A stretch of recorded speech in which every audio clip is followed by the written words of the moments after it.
Okay, one for you. If an AI agent could handle all coordination tomorrow, what would you do with that time? Most people can't answer that.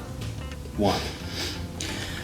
Yeah, I think that's the question of our lifetime. If everything is true, and we're getting there, at least when you read the press, you have the feeling that agents and the clawbots and the robots are taking over, and we have all the time. The question is really, what would you do with it? And the reality is also, when you ask at conferences what people would do if they had another hour, they come up with all of these ideas. Yeah, I would probably read a book, I would go out skiing, I would spend more time with my family. But when you look at what's actually happening, they do not do that. They spend another hour on, working, they do one extra thing on that they used to do as a habit. So I think the first step that we need to get back to is a reflection on the value of time itself, right, versus just being busy. And that's something that we as humanity, I believe, need to learn, including myself. So if you ask me now if I 1-2 hours, if you will, because whatever, something gets cancelled, I probably also fall back to, okay, then I do another email, I read another article, I advance an idea. But then if you think about it holistically, would I remember that extra email? Would I remember that extra idea in the long term? And would that make me feel like the day was well spent? Probably not. Might have been better to take a walk, to call a friend,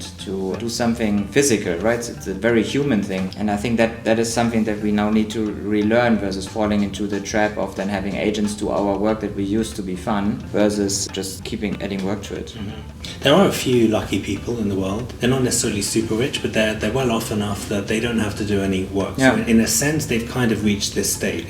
True. Nothing needs to get done work-wise for them. And so it's kind of interesting to see how some of them spend their time. Obviously some well and some not. Some of them are still workaholics. Yeah, exactly. But some of them do, you occasionally meet someone. I met someone the other day in Spain, and he spends a lot of time with his kids.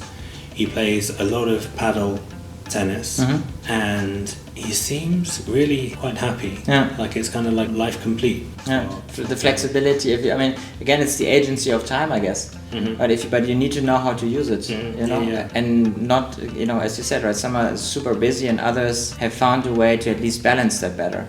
What we are doing in our businesses, at the end, we try to get to a point where you have the flexibility. And there's this thing: having time with no money doesn't make any sense, but having money at no time is also the old trap, right? And I think that we should have a continuous conversation around, as you and I, but everybody, else in their families and in the businesses. Okay, if we had now an hour, what would we do with it, versus just adding more of the same to it? And then that's why I think it's the trap also of efficiency, that we try to be faster and faster and faster, but if we just add the same thing to it, then what's the point?